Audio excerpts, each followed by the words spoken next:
ఈరోజు కూడా ఒక విషయాన్ని మనం ఆలోచన చేయగలిగితే, మరి అబ్రహాం గారు ఒక అన్య కుటుంబంలో ఉన్నటువంటి అతను. పిలువబడిన ఆయన మరి దేవుని చేత పిలువబడి, దేవుడు ఆయనకు ఇస్తానన్నటువంటి దేశం పాలస్తీనా దేశం, పాలు తేనెలు ప్రవహించే దేశం,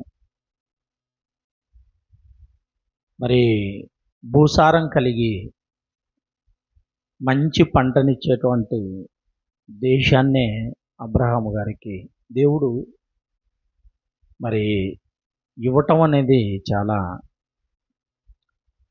మరి ఆశ్చర్యకరమైనటువంటి విషయం.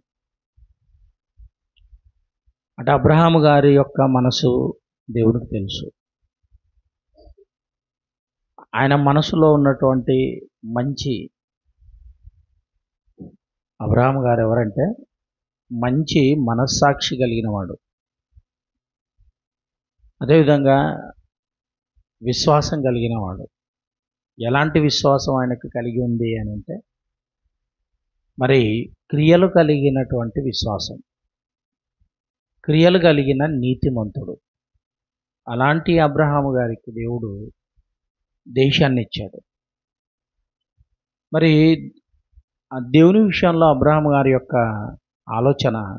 ఆలోచించగలిగితే, యాకోబు పత్రిక 2వ అధ్యాయము 23వ వచనాన్ని మనం చూడగలిగితే మంచి మాట మరి మనకు కనిపిస్తుంది. ఒకసారి యాకోబు పత్రిక 2వ అధ్యాయము 23వ వచనంలో, కాబట్టి అబ్రహాము దేవుణ్ణి నమ్మెను, అది అతనికి నీతిగా ఎంచబడెను అను లేఖనము నెరవేర్చబడెను, మరియు దేవుని స్నేహితుడని అతనికి పేరు కలిగెను. మనుష్యుడు విశ్వాస మూలమున మాత్రముగా కాక క్రియల మూలమునను నీతిమంతుడని ఎంచబడునని మీరు దీనివల్ల గ్రహించితిరి. అబ్రహాము గారు క్రియల మూలముగా నీతిమంతుడని ఎంచబడ్డాడు. క్రియలు కలిగిన నీతిమంతుడు. ఇప్పుడు అబ్రహాము గారికి ఇచ్చినటువంటి దేశాన్ని గురించి ఆలోచించగలిగితే ప్రియులారా, మనము ఆలోచించవలసింది ఏంటంటే, అబ్రహాము గారికి దేశాన్ని ఇచ్చాడు,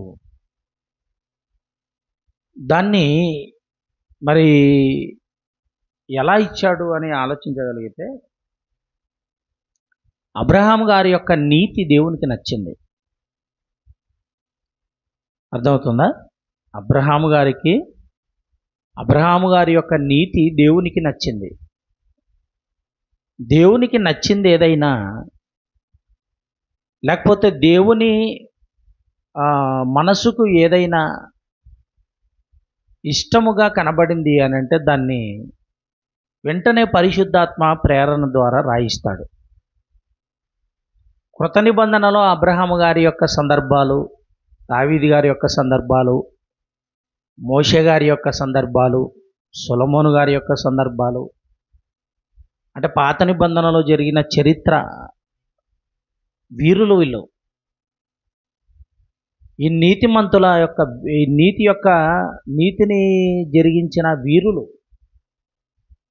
వీళ్ళ యొక్క చరిత్ర, లేకపోతే వారి యొక్క జీవిత విధానం, లేదా వారి యొక్క జీవితంలో జరిగినటువంటి సంఘటనలు, సన్నివేశాలు మరలా క్రొత్త నిబంధనలు రాయించడానికి గల కారణం దేవునికి వారు నచ్చారు.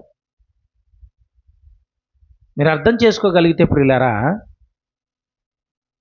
దేవుడు ఏదైనా ఆయన దృష్టికి నచ్చింది అని అంటే, ఆయన మనసుకు నచ్చింది అని అంటే, ఆ సందర్భాన్ని మరలా జ్ఞాపకం చేయటానికి ఎప్పుడు కూడా దేవుడు తన మనసులో పెట్టుకుంటాడు.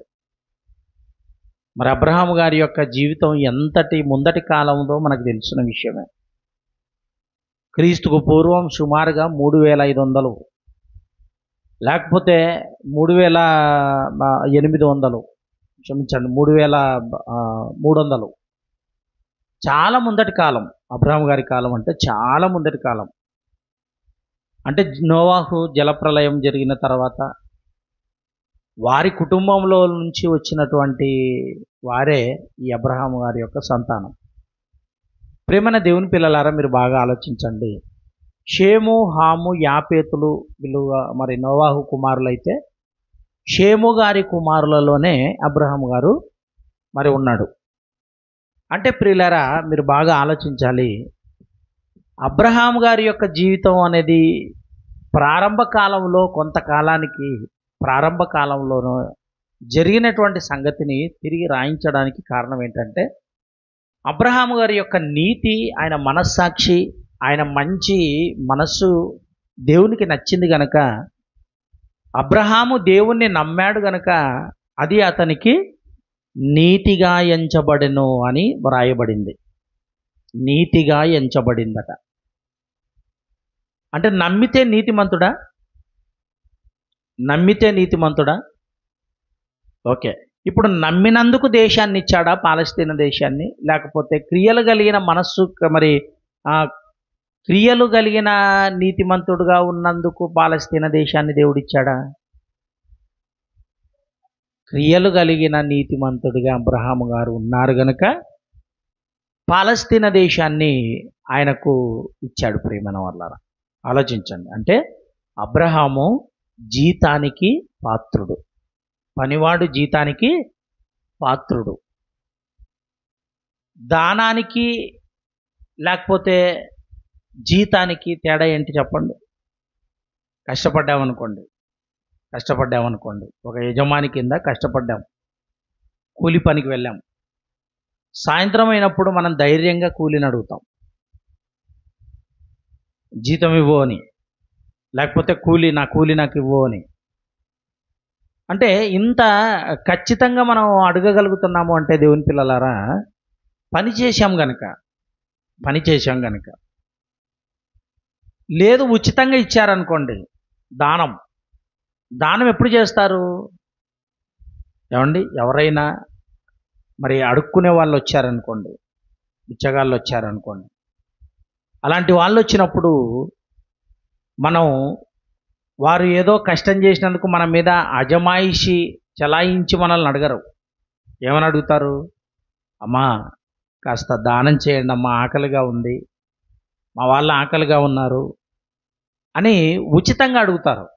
వాళ్ళేం మనకేం మేలు చేసింది ఏం లేదు, కానీ వాళ్ళు అడుగుతారు. మన మనస్సును బట్టి, మన మంచి ఆలోచనను బట్టి, సహాయం చేయాలి అనే భావనను బట్టి మనం సహాయం చేస్తుంటాం. భోజనం పెడతాం, నీళ్ళు ఇస్తాం. ఏమండి, దాహంగా ఉన్న వాళ్ళకు నీళ్ళు ఇస్తాం, ఆకలిగా ఉన్న వాళ్ళకు మరి ఆహారం పెడతాం. ఏమండి, వస్త్రాలు లేని వారికి వస్త్రాలు అడిగితే వస్త్రాలను ఇస్తాం. అంటే మన దగ్గర ఉండేటువంటి ఉన్నంతలో సహాయం చేయడానికి మనం పూనుకుంటాం. ప్రియులారా, అంటే ఉచితంగా ఇచ్చేదాన్ని దానం, పని చేస్తే వచ్చింది రుణం లేదా జీతం. ఆలోచించండి. ఇప్పుడు అబ్రహాం గారికి దేవుడు ఇచ్చాడు అని అంటే అబ్రహాం గారికి ఎలా ఇచ్చాడు? కష్టపడ్డాడు. అబ్రహాం గారు కష్టపడ్డాడు. దేవుడు అంటే మనం నమ్మిన నమ్మకం లాంటిది కాదు అబ్రహాం గారి నమ్మకం. ఏమండి, ఇప్పుడు ఒకప్పుడు పునరుద్ధానానికి అసలు ఆధారమే లేనటువంటి సమయంలో నా కొడుకుని బలి ఇస్తే మళ్ళీ దేవుడు నాకు ఇవ్వగలడు అని నమ్మాడు. మనకు ఇప్పుడు ఆధారం ఉంది. ఏంటి ఆ ఆధారం? యేసుప్రభుల వారు చనిపోయి సమాధి చేయబడి తిరిగి లేచిన సంగతి మనకు ఆధారంగా కనబడింది గనక, ఆదర్శంగా కనబడింది గనక, నేను కూడా ఒకవేళ దేవుని కొరకు బ్రతికి చచ్చిపోతే నేను కూడా యేసుప్రభు ప్రతిఫలంగా ఉన్నాడు, నేను కూడా లేవగలను, ఎలాగైనా కూడా పునరుద్ధాన స్థితిలో నేను కూడా ఉండగలను అనే నమ్మకం ఉందనుకోండి. ఏమండి, ఆధారం కలిగి మనం నమ్ముతున్నాము. అబ్రహాం గారు ఆధారం లేనప్పుడు నమ్మాడు. అందుకే అలా నమ్మాడు గనక, క్రియలు కలిగిన నీతిమంతుడుగా బ్రతికాడు గనక ఆయనకు మరి దేవుడు పనివాడు జీతానికి ఎలాగైతే పాత్రుడో అబ్రహాం గారు కూడా జీతానికి పాత్రుడు అనుకున్నాడు గనక దేశాన్ని, భూభాగాన్ని, ఎకరాలు కలిగిన భూభాగాలను మరి అబ్రాహాం గారికి దేవుడు ఇచ్చాడు. అర్థమవుతుందా? అంటే దేవునికి నచ్చాలి. ఉదాహరణకి ప్రార్థన, చాలామంది ప్రార్థన చేస్తుంటారు. ఎలా ప్రార్థన చేస్తుంటారు చెప్పండి? ఏమండి, దేవునికి ప్రార్థన ఎలా చేస్తుంటారంటే, చదువుకుంటున్నటువంటి అబ్బాయిలు ఉన్నారనుకోండి, అమ్మాయిలు ఉన్నారనుకోండి, నా కుమారుడు మంచి మార్కులతో పాస్ అయ్యేటట్లుగా చూడు దేవా అని అడుగుతుంటారు. లేదా చదువు అయిపోయింది అని అంటే ఉద్యోగం కోసం పోరాటం చేస్తున్నారనుకోండి, మంచి ఉద్యోగాన్ని అనుగ్రహించు దేవా అని దేవుణ్ణి ప్రార్థన చేస్తుంటారు. అంటే లోక సంబంధమైన వాటి కొరకు మన నోరు అదుపులో లేకుండా అడగటం మొదలు పెడతాం. ఇప్పుడు లేక సొలొమోను మహారాజు రాజయ్యాడు. ఏమండి, దావీదు గారి తర్వాత సొలొమోను మహారాజు రాజయ్యారు. రాజైన తర్వాత రాజుగా ఉన్నటువంటి అతను ఏమడిగాడు దేవుణ్ణి అనంటే, అసలు ఒక రాజు స్థానంలో ఉండి దేశాన్ని పరిపాలించాలి అంటే, దేశాలను అన్నింటిని కూడా, పాలెములు అన్నింటిని కూడా అధికారంతో పాలించాలి అంటే అతనికి ఏముండాలి అంటే ఆస్తిపాస్తులు ఉండాలి. ఏలాలి అంటే ఆస్తులు ఉండాలి. మంచి గవర్నమెంట్ను నడిపించాలి అని అంటే డబ్బు ఉండాలి. అలాంటి సొలొమోను గారు రాజు స్థానాన్ని తీసుకున్న తర్వాత ప్రార్థన చేశాడు. ఏమని ప్రార్థన చేశాడు? దేవా, నీ ప్రజలను నేను పాలించాలి అంటే, నీ ప్రజలను నేను చక్కగా పరిపాలించాలి అంటే నాకు జ్ఞాన వివేకము గల హృదయాన్ని ప్రసాదించు అని అడిగాడు. ఏమడిగాడు? రౌతులను అడగలే, ఏనుగులను అడగలే, కోటలను అడగలే, కొండలను అడగలే, బంగారాన్ని అడగలే. ఈ అధికారం వచ్చిన తర్వాత నీ పిల్లలకు సరి అయిన న్యాయాన్ని, పాలన అందించాలి అంటే నాకు జ్ఞాన హృదయాన్ని నువ్వు ప్రసాదించుదేవా అని అడిగాడు. ఇది దేవునికి నచ్చింది. అంటే ఈరోజు ఉన్నటువంటి క్రైస్తవులు అందరూ కూడా ఏమని దేవుణ్ణి అడుగుతారు అని అంటే, ప్రియులారా, ప్రతిది కూడా ఈ 60 సంవత్సరాలు 70 సంవత్సరాలకు సంబంధించిన మరి నిర్మూలమయ్యే వాటిని కొరకే అడుగుతుంటారు. ఎంత ఉద్యోగం ఇచ్చినా, నీకు ₹1,00,000 ఉద్యోగాన్ని ఇచ్చినా, 10 లక్షల ఉద్యోగాన్ని ఇచ్చినా ఒక లిమిట్, ఏజ్ లిమిట్ ఉంటుంది. సర్టన్ ఏజ్ అంటే ఈ లిమిట్ కలిగినటువంటి ఏజ్ వరకే నువ్వు ఉద్యోగం చేయాలి, అంతవరకు జీతం తీసుకుంటావు. ఆ తర్వాత వాళ్ళే నువ్వు వద్దు పోనైనా ఇంకా నీ శక్తి సామర్థ్యాలు ఉద్యోగానికి మరి సాలవు కనుక నువ్వు రెస్ట్ తీసుకొని కావాలంటే పింఛను కూడా మేము ఏర్పాటు చేస్తామని చెప్తుంది గవర్నమెంట్. అర్థమవుతుందా? అంటే ఏది ఏమైనా కొన్ని సంవత్సరాలకు సంబంధించినటువంటి వాటి మీదనే మనకు మనస్సు ఉంచి ప్రార్థన చేస్తామే తప్ప, మనకు రాబోయే యుగమందు కూడా ప్రయోజనకరంగా ఉండేదాని కొరకు ఎవరు కూడా ప్రార్థన చేయటం లేదు. దేవునికి సొలొమోను గారి ప్రార్థన చాలా బాగా నచ్చింది. ఎంత బాగా నచ్చితే ఆ మాట అన్నారు చెప్పండి ప్రియులారా? ఆలోచించండి, ఎంత బాగా నచ్చాలి దేవునికి. నాకు నీ ప్రజలను పరిపాలించడానికి జ్ఞాన వివేకము గల హృదయాన్ని ప్రసాదించు దేవా అని దేవుణ్ణి అడుగుతుంటే దేవునికి ఈ ప్రార్థన చాలా నచ్చింది. ప్రియమైన దేవుని పిల్లలారా, అలా నచ్చినందుకు జ్ఞానముతో పాటు, బాగా ఆలోచించాలి, జ్ఞానముతో పాటు ఏం చేశారు? జ్ఞానముతో పాటు మరి సకల సంపదలు, సర్వ సంపదలు అన్నింటినీ కూడా మరి సొలొమోను మహారాజు గారికి అన్నింటినీ దేవుడు అనుగ్రహించాడు. ప్రియమైన వాళ్ళారా, అన్నింటినీ అనుగ్రహించాడు. ఎందుకంటే ఒక రాజు స్థానంలో ఏది అవసరమో, రాజ్యాన్ని పాలించడానికి ఏదైతే అవసరమో వాటన్నింటినీ కూడా దేవుడు సిద్ధపరిచి సొలొమోను గారికి ఇచ్చాడు. నచ్చింది. ప్రియమైన దేవుని పిల్లలారా, దేవుని యొక్క కృప మనపై ఎల్లప్పుడూ ఉండాలి అని అంటే మనం ఏ స్థితిలో ఉన్న దేవునికి స్తోత్రాలు చెల్లించేవారిగా మనం ఉండాలి. అందుకు అపోస్తుడైన పౌలు గారి గురించి దేవుడు రాయిస్తూ కొరంథీయులకు రాసిన మొదటి పత్రిక 15వ అధ్యాయము, కొరంథీయులకు రాసిన మొదటి పత్రిక, అపోస్తుడైన పౌలు గారి గురించి చాలా గొప్పగా అక్కడ ఉంటుంది. చూడండి ఒకసారి. కొరంథీయులకు రాసిన మొదటి పత్రిక 15వ అధ్యాయము 8వ వచనం నుంచి చదువుకుందామండి. 8 నుంచి 10 వరకు 10 వచనాలు. అందరికి కడపట అకాలమందు పుట్టినట్టున్న నాకునూ కనబడెను.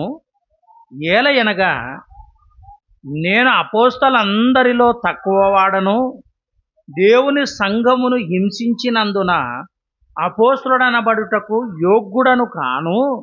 అయినను నేనేమై ఉన్నానో అది దేవుని కృప వల్లనే అయి ఉన్నాను అన్నాడు. చూడండి ప్రియమైన వారలారా, ఎంత మంచిగా మాట్లాడుతుంటారు చూడండి. ఎంత గొప్ప సేవకుడు అంటే అపోస్తలుడైన పౌలు గారు. ఈ రోమా పత్రిక నుంచి హెబ్రీలకు రాసిన పత్రిక వరకు, హెబ్రీ పత్రిక వరకు 14 పత్రికలలో ఆయన రాయించిన అనుభవాలు, ఆయన చేసిన సేవ జీవితం, పరిచర్య, ఏమంటే పేదవారిని ఆదుకోవటంలో, పేదవారికి సువార్త అందించటంలో, వాక్యమే పరిచయం లేని వారికి పరిచయం చేయటంలో, ఎంతోమంది ఆత్మలను రక్షించటంలో, సంఘాలను స్థిరపరచటంలో, సంఘాలలో ఉన్నటువంటి వారందరినీ బలపరచటంలో, వారందరికీ తన యొక్క సహాయాన్ని అందించటంలో, ఇవన్నీ పౌలు గారి యొక్క జీవితాన్ని మనం ఆలోచించగలిగితే ప్రియమైన దేవుని పిల్లలారా, నేను అకాలంలో పుట్టినవాడను అంటాడండి. అకాలంలో పుట్టినవాడను అంటే అప్పటికే ధర్మశాస్త్రం చాలా అవపోసాన పట్టినవాడైనా. ధర్మశాస్త్రం బాగా తెలుసు, యెహోవా అంటే బాగా తెలుసు. తెలియంది ఎవరు అంటే యేసుక్రీస్తుల వారే. యేసుక్రీస్తుల వారే. యేసుక్రీస్తుల వారు తెలియనంత వరకు మరి యేసుక్రీస్తు వారిని నమ్మినా, లేకపోతే యేసుక్రీస్తు వారి గురించి ఎవరైనా మాట్లాడినా, యేసుక్రీస్తు వారి గురించి ఎవరైనా తలుచుకున్నా వారిని ఈడ్చుకుంటూ వెళ్ళి హింసించేవాడు పౌలు గారు. అంటే అతని పేరు అప్పుడు ఏం పేరు అంటే సౌలుగా ఉన్నటువంటి అతను యెహోవా గురించి తెలుసు, ధర్మశాస్త్రం గురించి కూడా తెలుసు. అప్పటికి కూడా మంచివాడే. కానీ పడని వ్యక్తి ఎవరన్నా ఉన్నారు అని అంటే యేసుక్రీస్తు వారంటే పడదు. కానీ మరి యేసుక్రీస్తు వారిని గురించి ఇంత హింసిస్తున్నాడు. అప్పటికి యేసుక్రీస్తు వారు లేరు. ఎప్పుడైతే నేను కడపటి, ఆ మాట అంటాడు చూడండి 8వ వచనంలో, అందరికీ కడపట అకాలమందు పుట్టినట్టు నాకునూ కనబడెను. ఎవరు కనబడ్డారు? యేసుప్రభుల వారు. దర్శనమందు అకాలమందు పుట్టిన నాకును నాకు కనబడ్డాడు ఆయన. అప్పటి వరకు యేసుక్రీస్తు అంటే ఇంత హింసించిన వాడని నేను. ఆయనంటే నాకు పడదు, ఆయన మాటన్నా పడదు, ఆయనన్నా పడదు, ఆయన గురించి ఎవరైనా మాట్లాడుకుంటా కూడా పడదు. అలాంటి స్థితిలో ఉన్నటువంటి పౌలు గారట చివరి స్థితిలో అతనికి కూడా కనబడ్డాడట. నేను అపోస్తలుడిగా పిలువబడటానికి నేను యోగ్యుడని కాను, నేను అందరికంటే ఎక్కువగా నేను సేవ చేశాను.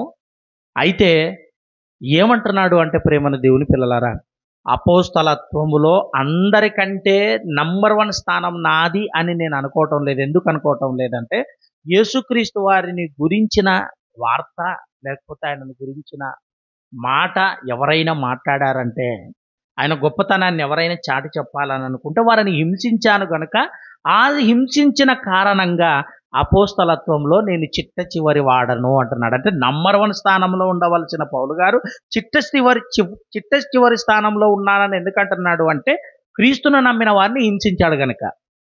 అదొక్క కారణమే ఉంది ఈయనకి. ఇంకా వాక్యదు మరి ధర్మశాస్త్రం మీద చాలా పట్టుంది, యెహోవా దేవుడు అంటే చాలా పట్టుంది, ఆయనంటే బాగా తెలుసుకున్నాడు, ధర్మశాస్త్రం అంటే తెలుసుకున్నాడు, బాగా మంచి స్థానంలో ఉన్నాడు, అవపోసాన పట్టినవాడు. ధర్మశాస్త్రాన్ని గురించి మాట్లాడాలి అంటే మరి పౌలు గారు మాట్లాడాలి. కానీ ఎప్పుడైతే యేసుక్రీస్తు వారి యొక్క దర్శనం జరిగి మారు మనసు పొందు పౌలు గారిగా దేవుడు, నేను ఎన్నుకున్న ఆయుధంగా నీవు ఉంటావు నైనా, సాధనంగా ఉంటావు, ఇక నీవు నా పరిచర్య కొనసాగించాలి, నాకు సేవకుడిగా నువ్వు ఉండాలని దేవుడు ఎప్పుడైతే కోరుకున్నాడో అప్పుడు పౌలు గారు మాట్లాడుతున్నాడు, నేను అపోస్తలత్వములో చివరివాడుగా ఉన్నాను. ఎందుకంటే ప్రియమైన దేవుని పిల్లలారా, అకాలమందు పుట్టారనుకోండి, ఉదాహరణకి బిడ్డ ఎప్పుడు పుట్టాలి? 9 నెలలు పుడితే బాగుంటాడు, మంచి ఆరోగ్యంగా ఉంటాడు, అవయవాల విషయంలో కానీ అంతర్భాగంలో ఉన్న అవయవాలు కానీ, ఆరోగ్య విషయంలో కానీ, తెలివితేటల్లో కానీ అన్నింట్లోనూ చాలా బాగా చురుకైన వాడిగా ఉంటాడు పెరిగే విధానంలో. అది 6 నెలలకో, ఒకవేళ 7 నెలలకో, 8 నెలలకో పుట్టాడనుకోండి, బలహీనంగా ఉంటాడు. అనారోగ్య సమస్యలు, ఏదో ఒక సమస్య, ప్రతిసారి హాస్పిటల్కి వెళ్ళవలసిన అవసరం ఉంటుంది. కానీ పౌలు గారు అకాలమందు పుట్టిన వాడని నేను అని అన్నాడంటే అర్థం ఏంటి? యేసుక్రీస్తు వారు పుట్టిన ఆ కాలంలోనే ఒకవేళ నేను పుట్టింటే, యేసుక్రీస్తు వారు పుట్టిన ఆ కాలంలో అంటే ఆయన మరణించిన తర్వాత, చనిపోయిన తర్వాత కదా నేను వచ్చింది. కానీ అపోస్తలుగా ఉన్నటువంటి వారి కాలంలోనే పుట్టింటే పేతురు గారి కంటే నంబర్ 1 స్థానాన్ని తీసుకునేవాడు ఇతను. అంత గొప్ప సేవకుడైన, అందరికంటే ఎక్కువ సేవ చేశాడు, అందరికంటే ఎక్కువ ప్రయాసపడ్డాడు, శ్రమలు పడ్డాడు, కష్టపడ్డాడు. పేతురు గారి కంటే, యోహాను కంటే, యాకోబు కంటే, ఆంద్రేయ కంటే, ఇంకా మిగిలిన అపోస్తులు కడమటి అపోస్తులు ఎంతమంది అయితే ఉన్నారో అందరికంటే ఎక్కువ కష్టపడ్డాడు. అయినా నేను చివరి వాడను అంటున్నాడు. చూడండి, పౌలు గారి యొక్క తగ్గింపు ఎవరికి ఉండదు ప్రేమన వాళ్ళారా.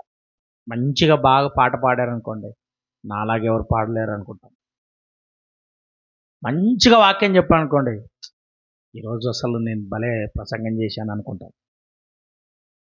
కానీ పౌలు గారు ఏదైనా గొప్ప కార్యం చేయని, ఏదైనా గొప్ప కార్యం చేయని ఏమంటాడో తెలుసా? కింది మాటలు చూడండి, బలం ఉంటుంది. ఏలయనగా నేను అపోస్తలులందరిలో తక్కువ వాడను, దేవుని సంఘమును హింసించినందున ఏమంటాడంటే అపోస్తలుడనబడుటకు నేను యోగ్యుడను కాను అంటున్నాడు. చూడండి, అయినను నేనేమై ఉన్నానో అది దేవుని కృప వలనే అన్నాడు. చూడండి ప్రియులారా, అసలు ఏమై ఉన్నాడు ఈయన? ఈరోజు ఉన్నటువంటి క్రైస్తవులు ఇదే ఆలోచించాలి. మరి ఎప్పుడైనా కూడా ఒకటే కోణంలో వెళ్ళిపోకూడదు. దేవుని యొక్క వాక్యం పలు కోణాలు.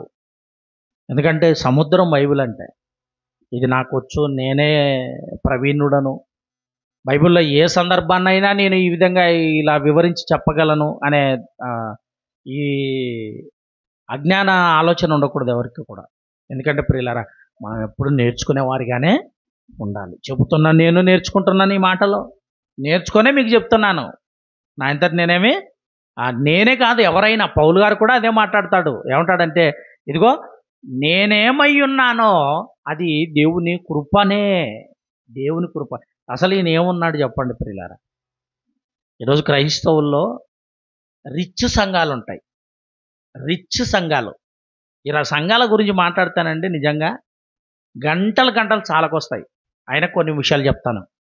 ఈ సంఘాల్లో ప్రభువు తన కృప నా మీద ఉన్నందువలన పెద్దవాడు అమెరికాలో జాబ్ చేస్తున్నాడు అంటారు, చిన్నవాడు లండన్లో జాబ్ చేస్తున్నాడు అంటారు, మంచి పెద్ద ఇల్లు కట్టుకున్నాము అని అంటారు. ఏ ఇబ్బంది లేదండి ఆర్థికంగా, దేవుని నమ్మినందుకు, ప్రభువుని నమ్ముకున్నందుకు దేవుడు నాకు ఇచ్చాడు, ఆయన కృప మనకి.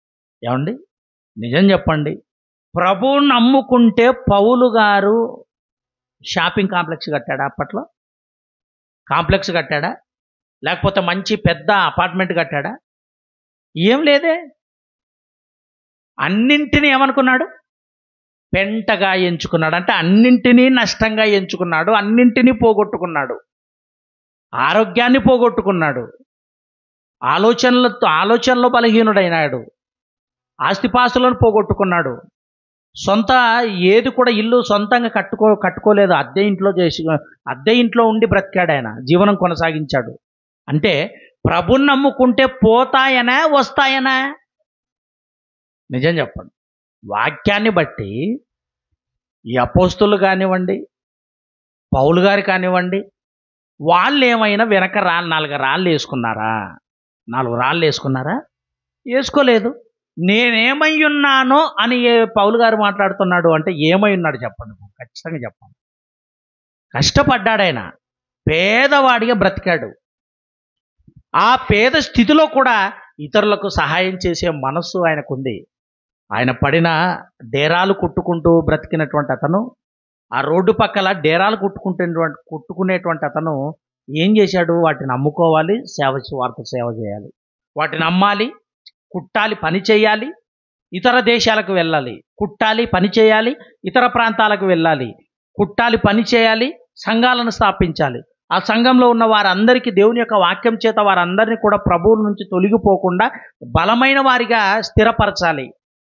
పౌలు గారి జీవితాన్ని ఆలోచించని ప్రియమైన దేవుని పిల్లలారా, ఈ పత్రికలను చదువుతుంటేనండి నిజంగా పౌలు గారు పడిన శ్రమ, కష్టము, ఆయన పడిన బాధ ఎంత ఇంత అసలు వర్ణనాతీతం ప్రియమైన దేవుని పిల్లలు, చెప్పలేం మనం, అసలు మనం చెప్పుకోలేం.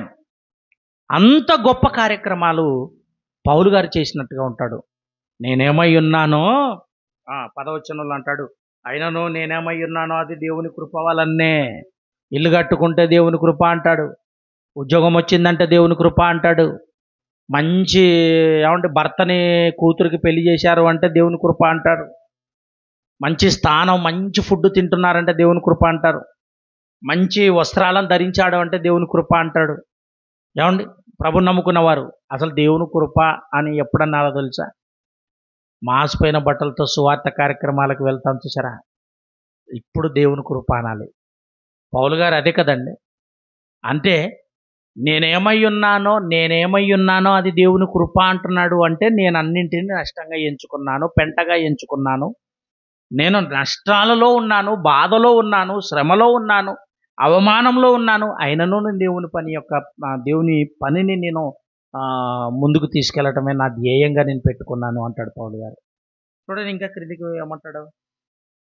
అయినను నేనేమై ఉన్నానో అది దేవుని కృప వలనే అయి ఉన్నాను, మరియు నాకు అనుగ్రహింపబడిన ఆయన కృప నిష్ఫలము కాలేదు కానీ వారందరికంటే నేను ఎక్కువగా ప్రయాసపడినది నేను కాను, నాకు తోడయ్యున్న దేవుని కృపయే. వారందరికంటే అంటే వాళ్ళెవరు? అపోస్తలులందరికంటే ఎక్కువ ప్రయాసపడ్డాను. అలా ఎక్కువ ప్రయాస పడటానికి దేవుని యొక్క కృప నాకు తోడుగా ఉంది. సముద్రంలో బాధపడ్డా, సొంత సహోదరులతో బాధపడ్డా, సంఘ సహోదరులతో బాధపడ్డా, సంఘముతో బాధపడ్డా, సమాజముతో బాధపడ్డా, ఏది పడినా ఏది కష్టపడినా దేవుని కృప నాకు తోడుగా ఉంది అన్నట్టు చూడండి ప్రియులారా. అంటే బాధల్లో దేవునికి స్తోత్రం చెప్తున్నాడు, దేవుని కృపను జ్ఞాపకం చేసుకుంటున్నాడు. ఇదే మాట మనకు మరి ఈ మాటలు ఆలోచిస్తుంటే ఒక మాట మనకు గుర్తుకు రావాలి. పాత నిబంధనలో ఎవరో తెలుసా? యోబు గారి జీవితంలో కూడా ఎంత మంచి ధనవంతుడు ప్రియమైన వాళ్ళారా. అంత ధనవంతుని స్థితిలో ఉన్న దేవుణ్ణి మాత్రం ఎప్పుడు కూడా దూషించలేదు, దేవుణ్ణి దూరం చేసుకోలేదు ప్రియమైన వాళ్ళారా. మోషే కాలంలో ఒక ధనవంతుడు ఉన్నాడు. ఆ ధనవంతుడు చనిపోకముందు ఎంతో సుఖభోగాలను మరి అనుభవించాడు. ఆయన సన్నపు నార బట్టలు వేసుకోవటం, మంచి మంచి ఫుడ్ తన బల్లపు తినేటువంటి ఆ బల్ల మీద, ఆ డైనింగ్ టేబుల్ మీద అతనికి కావలసిన ప్రతి ఐటము అప్పట్లోనే అతను తింటున్నాడు. అక్కడి నుంచి రొట్టె ముక్కలు ఒకవేళ కింద పడితే లాజర్ గారు తింటారు. అది కూడా దొరుకుతుందో లేదో తెలియదు. అప్పటికి కుక్కలున్నాయి. కుక్కలు వచ్చి ఆయన తింటుంటే, కుక్కలు వచ్చి ఆ రక్తం కారిపోతుంటే, ఆ కురుపులతో ఉన్నటువంటి బాధలో ఉన్నటువంటి లాజర్ గారి కురుపులను నాకుతుంటే ఆయన ఎంత వేదనకరమైనటువంటి బాధలు ఉన్నారు చూడండి ప్రియమైన వాళ్ళారా. అలాంటి ధనవంతుడు ఉన్నాడు. ధనవంతుడు మరణించి వెళ్ళిపోయాడు. ఈయన కూడా ధనవంతుడే. ఊజు దేశంలో అంతటి ధనవంతుడు ఎవరు లేరు అని రాయబడింది. దానికి తోడు ఇంకొక మాట రాయబడింది. ఏమని రాయబడింది అంటే, ఇదిగో ఆయన యథార్థవంతుడు, న్యాయవంతుడునై దేవుని యందు భయభక్తులు కలిగిన వాడు. క్వాలిఫికేషన్ చూడండి. BA, MA, MPhil, PhD ఇవన్నీ రాసుకుంటారు. కింద పేరు రాశారంటే రామకృష్ణ అని రాశారనుకోండి, BA, MA, MPhil, PhD ఇంకా ఏవేవో రాసుకుంటారు. కానీ యోబు గారికి ఉన్నటువంటి క్వాలిఫికేషన్స్, డిగ్రీలు చూడండి. ఏమేమట? న్యాయవంతుడు, యథార్థవంతుడు, చెడుతనమును విసర్జించిన వాడు, దేవుని యందు భయభక్తులు కలిగిన వాడు. ఏమంటే ఎంత మంచి క్వాలిఫికేషన్స్ ఉన్నాయి చూసారా యోబు గారికి. ఎంత మంచి క్వాలిఫికేషన్ చూడండి ప్రియులారా. అంటే ధనవంతుడే ఉన్నాడు, మంచి ఏది తినాలనుకుంటే అది తినొచ్చు, ఎంత బిల్డింగ్లో ఆయన గడపాలి అంటే గడపొచ్చు, ఎంత ఆనందాన్ని గడపాలంటే గడపొచ్చు. కానీ దేవుని యందు యథార్థత పోగొట్టుకోలేదు, భయభక్తులు పోగొట్టుకోలేదు. న్యాయవంతుడు, నీతిమంతుడు. ప్రియమైన దేవుని పిల్లలారా, అలాంటి గొప్ప భక్తుడైనటువంటి అతనికి భార్య దగ్గరకు వచ్చింది. 2వ అధ్యాయం 9వ వచనంలో చదవండి మాట, బాగుంటుంది. 2వ అధ్యాయం 9వ వచనం. అతని భార్య వచ్చి, నువ్వు ఇంకా యథార్థతను వదులుకోలేదు అంటే, యథార్థత ఇంకా ఆయనలో ఉంది. ఎప్పుడు ఈ స్థితి ఎప్పుడు? అప్పటికే పిల్లలందరూ చనిపోయారు, ఆస్తి అంతా పోయింది, స్నేహితులు దూరం అయిపోయారు, సంపద అంతా పోయింది. ఆయన దరిదాపుల్లోకి ఇంకొకటి వచ్చింది భయంకరమైనది. ఏంటంటే రోగం. భయంకరమైన రోగం.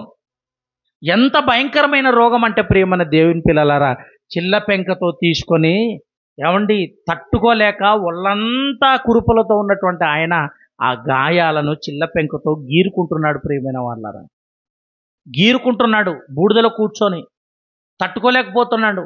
ఆ బాధలో కూడా దేవుణ్ణి తలుచుకొని బ్రతుకుతున్నాడు ఆయన. అలా బ్రతుకుతున్న సమయంలో భార్య వచ్చింది. భార్య వచ్చి ఏమనిందో తెలుసా? నీ రోగమందు నేను నీకు తోడుగా ఉంటానని ఆ రోజు ప్రమాణం చేసినటువంటి భార్య, వ్యాధి యందు నేను తోడుగా ఉంటాను, బాధ యందు నీ ఎంబడే ఉంటాను, రోగమందు, దుఃఖమందు, సంతోషమందు, అన్నింటి యందు నేను నీకు తోడుగా ఉంటాను అని ప్రమాణం చేసిన ఆవిడ ఏమంటుందో తెలుసా? యథార్థతను ఇంకా వదులుకోలేదా? దేవుణ్ణి దూషించి చచ్చిపో, దేవుణ్ణి దూషించి చచ్చిపో. అప్పుడు నోటొచ్చింది యోబు గారికి. ఏమన్నాడు తెలుసా? ఇదిగో, మూర్ఖురాలు మాట్లాడినట్టు మాట్లాడకు. భార్యతో ఎలాంటి మాట మాట్లాడుతావు? మనమైతే ఇప్పుడు ప్రస్తుతం ఒకవేళ అలా భర్తని మాట్లాడింది అనుకోండి భార్య, భర్త ఇంత సమాధానం, ఇంత మంచిగా మాట్లాడతాడా? ఇంత న్యాయంగా మాట్లాడతాడా? నిజం చెప్పండి. ఇప్పుడున్న భర్తలు రోగంతో ఉంటే భార్య అలాంటి మాట చచ్చిపోవనింది అనుకోండి, తెచ్చిపెట్టినప్పుడు బాగానే తినింది భార్య, కష్టపడి శ్రమపడి అన్ని బాధలు పడి తెచ్చిపెట్టినప్పుడు మంచి చీరలు మరి వస్త్రాలు తీసుకుంది, బంగారం తీసుకుంది, భోజనం తీసుకుంది, అన్నీ తెచ్చిపెడితే మంచిగా తినింది. రోగంతో ఉన్నాడని ఒక భార్య ఒకవేళ నువ్వు చచ్చిపోవనింది అనుకో, ఊరుకుంటాడా భర్త? స్పష్టంగా మాట్లాడుతున్నాడు. ఏమన్నా తెలుసా? ఒకే ఒక మాట, మూర్ఖురాలా. ఇప్పుడైతే ఘోరంగా మాట్లాడతారు భార్యల్ని. ఆయన చూడండి, అంటే భార్య అంతటి మాట మాట్లాడితే కూడా కనీసం ఈ మాటలోనైనా దోషం ఉంటుందేమో అనుకున్నాడు యోబు గారు. ఈ మాటలో కూడా దోషం ఉంటే ఒకవేళ నా యథార్థతను పోగొట్టుకున్నవన్నీ అయితే కదా అని మూర్ఖురాలు మాట్లాడినట్టు మాట్లాడకు, దేవుని వలన మేలే అనుభవించాలా, కీడు అనుభవించకూడదా అనను. ఈ సంగతులలో ఏ విషయమందును అన్నాడు చూడండి. నోటి మాటతో అంటే భార్య అంతటి మాట మాట్లాడితే కూడా అధికారము ఉన్నా, భార్యను తిట్టే అధికారం ఎవరికుంది? భర్తకుంది. భర్త అనగలడు, అనటానికి అధికారం ఉంది, అన్నా ఏం కాదు. కానీ నోటి మాట వలన కూడా దోషం ఉండకూడదు అని మరి యోబు గారు ఎంత జాగ్రత్త పడుతున్నాడు చూడండి ప్రియులారా. రోగంతో ఉన్నాడు. ఆ బాధలో ఎవరైనా భయంకరంగానే మాట్లాడతారు, కానీ యోబు గారు అలా మాట్లాడలేదు. ఎందుకంటే నోటి మాటల్లోనైనా దోషం ఉండకూడదు అనుకున్నాడు ఆయన, పాపం చేయకూడదు అనుకున్నాడు. ఇంకా కాదు, యోబు నోటి మాటతోనైనాను చేయలేదు అని ఏమంటాడంటే చిట్ట చివరికి దేవునికి స్తోత్రం కలుగును గాక అంటాడు. దేవునికి స్తోత్రం అన్నాడు.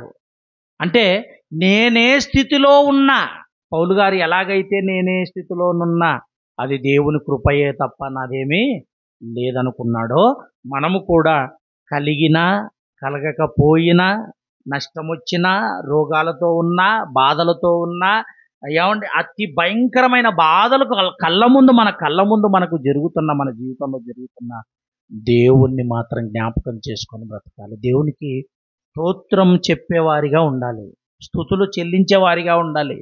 ఆయనను కృతజ్ఞతాస్తుతులు చెల్లించుకుంటూ బ్రతకాలి. ప్రియమైన దేవుని పిల్లలారా, ఆలోచించండి. అబ్రహాం గారు అదే చేశారు.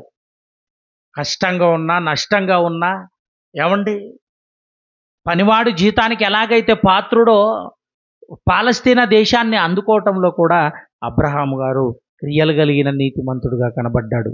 పౌలు గారు ఏ స్థితిలో ఉన్న దేవుని యొక్క కృపయే తప్ప అంటున్నాడు.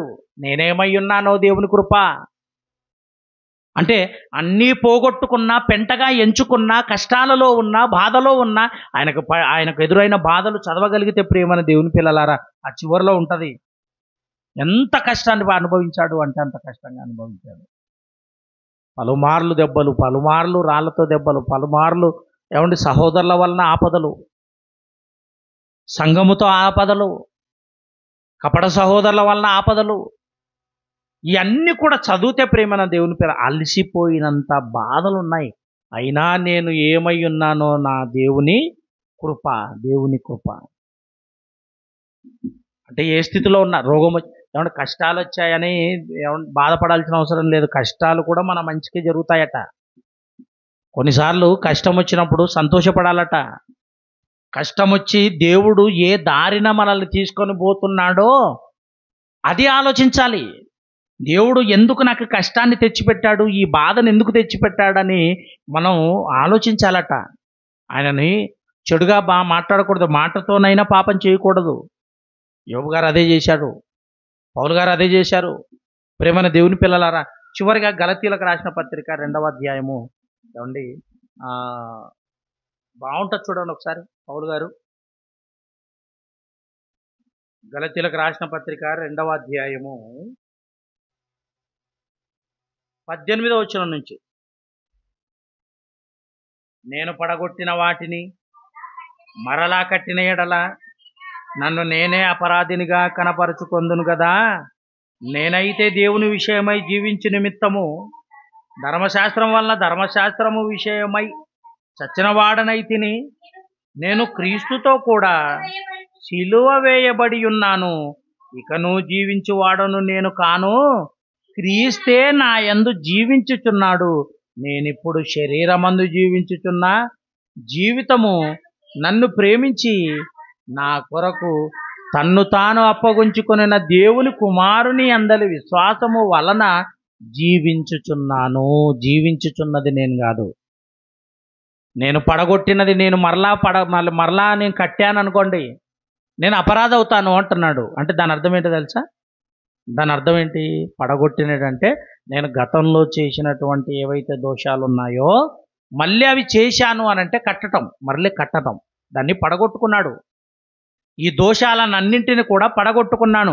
తిరిగి మరలా ఆ దోషాల జోలికి నేను వెళ్ళాను అంటే నేను అపరాధ అవుతాను. అదే మాట అక్కడ మాట్లాడుతున్నాడు 18లో. నేను అపరాధినిగా కనపరుచుకొందును కదా. నేనైతే దేవుని విషయమై జీవించే నిమిత్తము ధర్మశాస్త్రం వలన ధర్మశాస్త్రం విషయమై చచ్చినవాడనైతిని. నేను క్రీస్తుతో కూడా సిలువ వేయబడి ఉన్నాను. క్రీస్తుతో కూడా సిలువ వేయబడి ఏమంటే పౌలు గారు సిలువ వేయబడి చచ్చిపోయాడా? సిలువ అంటే అర్థం ఏంటి బైబిల్ ప్రకారంగా? శ్రమలు. ఆయన ప్రత్యక్షంగా సిలువ మీద చనిపోయాడు. నేను ఆ సిలువకు అర్థం ఏంటి అంటే శ్రమలు. ఆ శ్రమలే నేను కూడా పడ్డాను. నేను శ్రమలు పడ్డాను అని ఇకను జీవించువాడను నేను కాను, నా యందు క్రీస్తే నా యందు జీవించుచున్నాడు. అబ్బాయి ఎంత మంచి మాట చూసారా! మాటలో క్రీస్తు కనబడుతున్నాడు, చూపులో క్రీస్తు కనబడుతున్నాడు, ప్రవర్తనలో క్రీస్తు కనబడుతున్నాడు, పనిలో క్రీస్తు కనబడుతున్నాడు, దేవుని మహిమపరచటంలో క్రీస్తు కనబడుతున్నాడు.